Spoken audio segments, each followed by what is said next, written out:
तो आज हम लोग बात करने वाले हैं क्लास 9 केमिस्ट्री की। तो अभी बजे हैं रात के 12 बजे और मैं ये वीडियो शूट कर रहा हूँ आप लोग के लिए। ये फर्स्ट वीडियो है क्लास 9 का। इससे पहले आपको इंट्रो दिए गए हैं। तो आज हम लोग बात करने वाले हैं क्लास 9 केमिस्ट्री की। ठीक है, पहले तो हम सिलेबस की बहुत सारी बातें करेंगे और चूँकि आपको केमिस्ट्री में काफ़ी ज़्यादा जानना है, काफ़ी ज़्यादा, तो इसके लिए आपको डिटेल में भी बताया जाएगा। ठीक है, जो चीज़ें आपको आगे क्लास में पढ़ना है। तो सबसे पहले जो 4 चैप्टर जो पढ़ना है सिलेबस में, matter in surrounding, is matter around us pure, atoms and molecules and structure of atom. तो हम लोग का फर्स्ट चैप्टर स्टार्ट होने वाला है, chapter number 1, matters in our surrounding. अब देखिए, सबसे पहले बात समझ लीजिए, व्हाट इज केमिस्ट्री। ऑलरेडी हमने प्रीवियस क्लास में ये चीज़ों को आपको डिस्कस किया है। Chemistry is that branch of science in which we deals about the chemical properties और फिजिकल प्रॉपर्टीज और बिहेवियर और कंपोजिशन ऑफ मैटर। मतलब मेन जो हमारा जो कहानी जो शुरू हुआ है केमिस्ट्री का, वो कहाँ से शुरू हुआ है? मैटर से। तो इस चैप्टर में अगर आपको केमिस्ट्री के बारे में थोड़ा सा भी नॉलेज नहीं है तो यहाँ से फोकस रहिए। क्लास 9 से आपको बारीकियों से समझने के लिए मिलेगा एंड एट लास्ट आप देखिएगा बहुत सारी चीज़ों को आप कवर अप कर चुके हैं। तो ये बहुत सिस्टमेटिक वे में सारा चीज़ें आपको बताया गया है यहाँ पर। तो आप स्टडी करना शुरू करते हैं। ठीक है, ध्यान दें। तो मैटर क्या होता है? सबसे पहला क्वेश्चन राइज होता है, व्हाट इज मैटर। तो matter is anything which have some mass and occupies some space. हमारे चारों ध्यान दीजिएगा, 2 इंपॉर्टेंट बातें हैं कि मास होना चाहिए और वो ऑक्यूपाई करना चाहिए स्पेस को। इसलिए यहाँ पर देखिए कुछ कैरेक्टरिस्टिक्स हम यहाँ पर बात कर लिए। ठीक, what is the characteristics of matter. अगर हम किसी चीज को मैटर बोल रहे हैं तो उसके पीछे क्या काउज है, उसमें क्या क्या खासियत होना चाहिए, क्या क्या बातें होना चाहिए। That is a particular things, the particular thing the matter must have or matter must possess, that is mass, space, inertia affected by gravity and conservation of matter. These all 5 things are must required to have a matter. Matter होने के लिए 5 चीज होना जरूरी है। But particularly अगर आप definitions की बात करें तो 2 चीज़ों पे ज़्यादा इम्फेसिस किया जाता है, मास और स्पेस पे। ये 3 चीज़ें आपको सिलेबस में नहीं होती। ठीक है, तो क्या होता है मास, स्पेस क्या होता है? मास के बारे में ऑलरेडी आप पढ़े होंगे। फिजिक्स में मास और वेट अलग अलग क्वांटिटी है, बट केमिस्ट्री में दोनों सेम ही है, कोई खास डिफरेंस नहीं है। तो मास की बात, जैसे अगर आप मार्कर दिख रहा है आप लोगों को, तो मार्कर में कुछ ना कुछ वेट है, वाले वेरी लेस है हमारे बॉडी के कंपैरिजन में, ये काफ़ी कम वेट है इसका। But even though it has some mass, little bit और very much doesn't matter, it should have some mass. तो मास है भाई, और ये इतना स्पेस को कवर अप कर रहा है, देख रहे हैं इतना space. You can see the board इतने ज़्यादा स्पेस को कवर अप किया, कुछ ना कुछ इसमें मास है। तो that's why we can say that the white body also matter, ये भी एक मैटर है, हम लोग भी मैटर है। और कैमरा और हमारे बीच में एयर है, एयर एक इनविजिबल है, even that is also matter, because ये रूम को ऑक्यूपाई कौन कर रहा है? एयर। उसमें मास है, आप कैसे बता सकते हैं कि नहीं? तो अगर आप बैलून में अगर आप एयर को फील करें, अगर उसका वेट करें तो थोड़ा सा भी देखिएगा, ग्राम में ही चेंज जाएगा लेकिन आएगा। तो ये 2 इंपॉर्टेंट फैक्टर है, मास और space. So what is a matter? Anything which have some mass and occupies some space, that is called matter. Matter को हिंदी में पदार्थ कहते हैं। तो कहानी यहीं से शुरू हुई है। पूरी कहानी को बढ़िया से समझे, कोई भी टॉपिक, कोई भी वीडियोस को मिस ना करें, तो ये सारा चीज़ आपको सिस्टमैटिक दिया जा रहा है यहाँ पर। और अगर आप 1-2 मिनट वीडियो देख कर आप ये चाहिएगा कि आप पूरा केमिस्ट्री समझ लें, तो दैट इज़ नॉट पॉसिबल।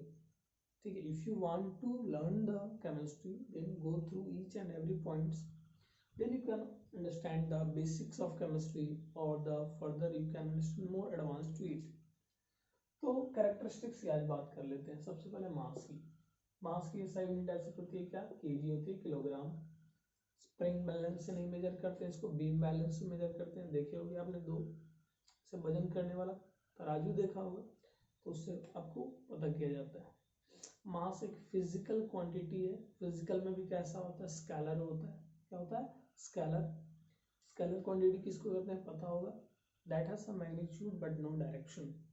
तो जो भी हमारी चीज है चारों ओर है, उसमें अगर मास है तो कह सकते हैं कि वो मैटर होगा। एक एग्जांपल ले लेते हैं, feeling. Suppose you love your mother, but if you mother ask कि tell me my son how much you love me, then you can't express in a kg or in gram. Can you express it? No, no, can't. तो love को अगर express करना है तो आप नहीं बोल सकते कि मम्मी हम 2 kg प्यार करते हैं, 4 kg या फिर 10 ग्राम, ऐसा नहीं। That is not measurable quantity in term of mass. Mass के टर्म में वो मेजरेबल नहीं है। So that's why our emotions, love, hate, anger, these are not the examples of matter.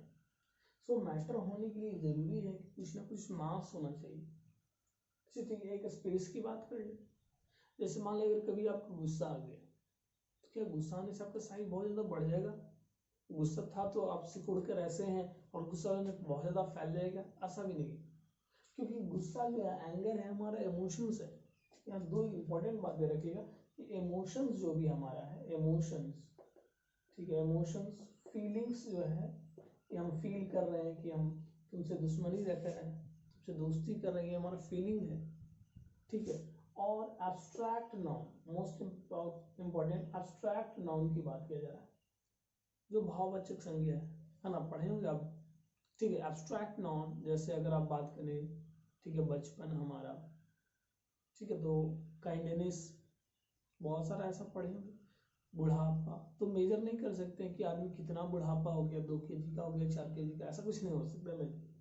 तो इमोशंस वगैरह हो गया, फीलिंग्स हो गया, एब्स्ट्रैक्ट नाउन वगैरह हो गया, ठीक है, ये मैटर के एग्जाम्पल नहीं है। क्यों नहीं है? बिकॉज इनमें ये 5 कैरेक्टरिस्टिक्स एग्जिस्ट नहीं करते हैं। अगर इनमें से कोई एक भी एग्जिस्ट करता तो हम लोग, हमारे पास पॉसिबिलिटी बनता है कि उसको हम लोग कंसिडर कर सकते हैं एज ए मैटर। सो ये याद रखिएगा कि इमोशंस जो होते हैं हमारा, फीलिंग्स जो होते हैं, एब्स्ट्रैक्ट नाउन वगैरह होते हैं, ये सब मैटर का एग्जांपल नहीं। एयर है कि नहीं मैटर का एग्जांपल? एयर, हाँ एयर है। एयर में मास भी है और क्या ऑक्यूपाई करता है, स्पेस भी। ठीक है, जैसे बलून का एग्जांपल ले लीजिए। बलून में जब आप एयर ब्लो करते हैं, देयर साइज इंक्रीजेस, देखते हैं। तो इसलिए हम लोग बोल सकते हैं कि air is an example of matter. कभी आप सिरिंज ले लीजिए, सिरिंज को इधर से टिप को प्रेस कर लीजिए, उसके बाद दबाने का ट्राई करिए तो दब जाएगा। लास्ट जब यहाँ पहुँचने को रहेगा तो वो दबना बंद कर देगा, बिकॉज उसके बीच में एयर आ जाता है और एयर वहाँ पर एट ए टाइम इनकम्प्रेसिबल हो जाता है। तो ये याद रखिएगा कि air is invisible even though it is also considered as matter. तो मैटर होने के लिए कंडीशंस क्या हैं? मास होना चाहिए, स्पेस होना चाहिए, इनर्शिया, ग्रेविटी से इफेक्ट होना चाहिए, the lastly it must be conserved. तो मास तो आपको समझ में आ गया होगा, स्पेस समझ में आ गया होगा। अब हम इनर्शिया की बातें करते हैं। ठीक, अच्छा, इनर्शिया, इनर्शिया जो है बहुत इंपॉर्टेंट चीज है इनर्शिया। ठीक है, क्लास 9 का फिजिक्स, ठीक है, न्यूटन्स ने जो है, न्यूटन्स के 3 लॉ आए, first law of motion, second law of motion and third law of motion. तो न्यूटन का फर्स्ट लॉ जो है फोर्स को डिफाइन करता है। फिजिक्स का चैप्टर नंबर 2 में अगर आप डील किए हैं, ठीक है, तो you have studied that Newton's define the force. ठीक है, न्यूटन ने फोर्स की डिफिनेशन दिया और वो फर्स्ट लॉ कहलाया, और इन दैट उन्होंने बताया इनर्शिया के बारे में। एक्चुअली इनर्शिया के बारे में बताने वाला जो साइंटिस्ट था वो गैलीलियो थे, Galileo's law of inertia. But इनके डेथ हो जाने के बाद इनका थ्योरी इनकम्प्लीट रह जाता है और उसी थ्योरी को आगे परसुएड करता है कौन? न्यूटन। ठीक है, तो न्यूटन ने इनर्शिया के बारे में बताया। What is inertia? जैसे अगर आप बेड पे सोए हो कभी, ठीक है, सोते हो, नॉर्मली सब सोता है, हम भी सोते हैं, आप भी सोते हैं। तो जब आप सोते हो तो आपको लगता है कि हम सोए रहे हैं, यू फील लेजी। आप जिस मोशन, जिस स्टेट में रहते हैं वही स्टेट को मेंटेन करना चाहते हैं। सपोज यू आर वर्किंग, तो आपको लगता है कि हम कंटिन्यू वर्क करते रहें। और अगर आप रेस्ट कर लिए एक बार तो यू विल फील दैट कि हमको अब रेस्ट ही करना है, पूरा रेस्ट रहना। तो चीज यहाँ पर क्या है, इनर्शिया के बारे में आपको बताया जा रहा है। Inertia is that property of a body, it is a tendency of a body. ये एक बॉडी का टेंडेंसी है कि अगर बॉडी को हम ऐसे छोड़ दिए, ये रेस्ट में है, तो ये खुद से मोशन में नहीं आ सकता है until and unless some external force is applied। जिन बच्चों को डेफिनेशंस वगैरह लिखना है ध्यान से कॉपी कलम वगैरह नोट्स को रखें, ठीक है, नोट्स को दम ध्यान से उसको लिखें। फिर से एक बार हम रिपीट कर देते हैं। Inertia is the tendency of a body, inertia is the tendency of a body. एक बॉडी का प्रॉपर्टी है कि अगर वो रेस्ट में, whenever a body lying in rest or in motion, it will continue their state of motion or rest। अगर वो rest में है तो वो रेस्ट में रहना चाहेगा, अगर कुछ चीज चल रहा है मोशन में, जैसे साइकिल, अगर वो मोशन में है तो लगातार वो मोशन में ही रहना पसंद करता है, ठीक है। अगर कोई चीज रेस्ट में है तो रेस्ट में रहना चाह रहा है, अगर कोई चीज मोशन में है तो वो मोशन में ही रहना चाह रहा है। Until and unless some external force is applied, some external force is applied, जब तक कि क्या होगा जाए, जब तक कि उस पे एक्सटर्नल फोर्स ना लग जाए। देखिए रेस्ट में कोई हमारे मोशन में आ गई, क्यों आया मोशन में, क्योंकि हमने एक्सटर्नल फोर्स लगाया बाहर। कोई फुटबॉल है यहाँ पर जमीन पे रुका हुआ है, बस रुका ही रहेगा।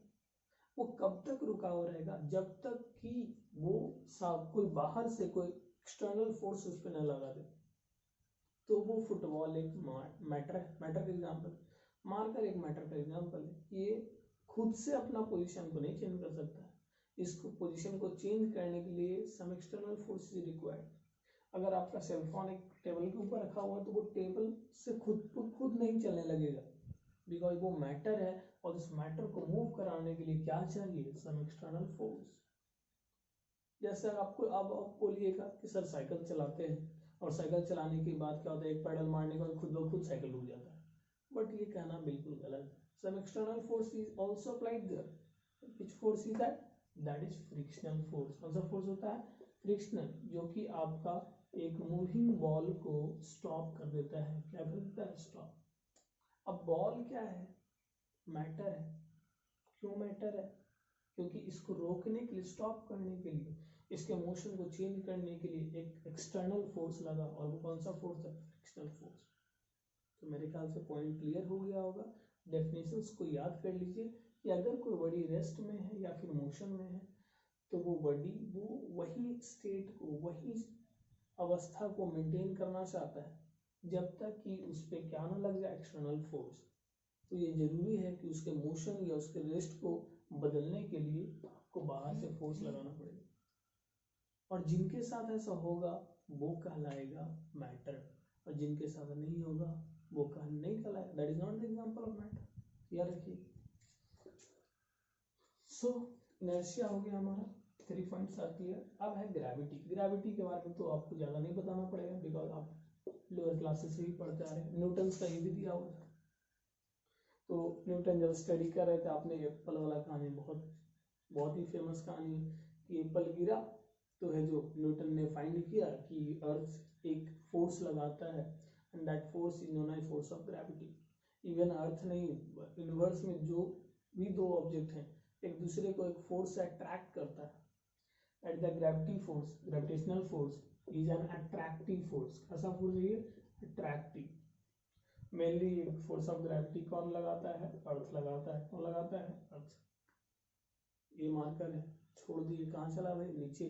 क्यों नीचे आया, क्योंकि अर्थ नीचे है, वो अर्थ का सरफेस नीचे, वो खींच रहा है। किसको खींच रहा है, मार्कर को खींच रहा है।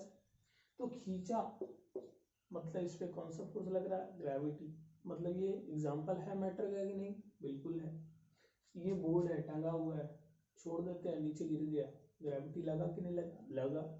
मतलब ये भी किसका एग्जाम्पल है, मैटर। हमारे कपड़े खोल कर, अगर अभी नहीं खोलेंगे, खोल कर गिरा दिए तो क्या होगा, वो बिल्कुल चलाएगा नीचे, क्योंकि वो मैटर का एग्जाम्पल है, ग्रेविटी लग रहा है उस पर। तो हमारे चार, अच्छा एयर की बात करें, एयर नीचे क्यों है, बिकॉज ऑफ ग्रेविटी। अगर ग्रेविटी यहाँ ना रहे तो वो एयर का जो लेयर है वो नीचे नहीं रहेगा, वो चला जाएगा ऊपर, कहीं भी चला जाएगा। तो सब जो है जितने भी मैटर हैं सबके ऊपर एक अट्रैक्टिव फोर्स लगाता है, वो अट्रैक्टिव फोर्स लगाने वाला अर्थ है। तो जिन चीजों पे लग रहा है, हमारे एंगर, हमारे गुस्से पे नहीं लग सकता, वो कि गुस्सा पे लग गया तो गुस्सा नीचे ही रहेगा, दिमाग पे नहीं चढ़ेगा, ऐसा होता है नहीं। गुस्सा हमारा मैटर का एग्जाम्पल नहीं है। चोरी लगने से ऐसा नहीं कि ग्रेविटी लग रहा तो चोरी कम हुई, अभी चोरी नीचे चला, ऐसा कुछ होता ही नहीं, बिकॉज ये सब आपके मैटर के एग्जाम्पल नहीं है। लव, इमोशंस, ग्रीडनेस, लालचपन, ये सब आपका मैटर नहीं। सो जो मैटर नहीं है वो ग्रेविटी से इफेक्ट नहीं होते हैं, जो मैटर है वो ग्रेविटी से इफेक्ट होते हैं। तो याद रखिएगा, बहुत सारे पॉइंट्स है बताएं आपको। And last is conservation of matter. Conservation of matter या इसी को बोला जाता है मास। मैटर और मास, क्योंकि मैटर जो बने होते हैं, ठीक है, उसमें आपके पार्टिकल्स होंगे और वो पार्टिकल्स का कुछ ना कुछ क्या होगा, मास। And this was given by father of chemistry, father of chemistry। कौन थे भाई फादर ऑफ केमिस्ट्री? फादर के बारे में सबको पता होना चाहिए, दैट इज एंटोनी लवोजियर। कौन थे? एंटोनी लवोजियर।